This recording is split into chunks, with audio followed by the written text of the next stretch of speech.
শুভ দীপাবলির অনেক শুভেচ্ছা জানিয়ে আজকের ভিডিওটা শুরু করছি। আজকে করব ভোলা মাছ ভর্তা। দুটো মাত্র ভোলা মাছ নিয়েছি, তারপর তেলের মধ্যে একটু কালো জিরে ফোড়ন দিয়ে বেশ খানিকটা পেঁয়াজ ভেজে নিয়েছি। পেঁয়াজটা ভাজা হলে দিয়ে দিয়েছি আদা রসুন কাঁচা লঙ্কার পেস্ট, দিয়ে দিয়েছি হাফ চামচের মতো হলুদের গুঁড়ো, জিরের গুঁড়ো, লঙ্কার গুঁড়ো, স্বাদ মতো নুন আর একটু মিক্সি দেওয়া জল দিয়ে মশলাটা আগে ভালো করে কষিয়ে নিয়েছি।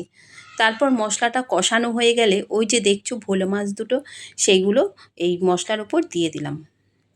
এবার কিছুক্ষণ টাইম নিয়ে ওই মশলার উপর মাছগুলো আঁচটা একদম ছোট করে দিয়ে আস্তে আস্তে সেদ্ধ করলাম, যাতে কাঁটাটা বের করে নেওয়া যায়। এবার একটা কাঁটা চামচের সাহায্যে মাছগুলো আস্তে আস্তে সরিয়ে দিয়ে মাঝখান থেকে কাঁটাটা বের করে নিয়েছি। দেখো কি সুন্দর কাঁটাটা উঠে এসছে।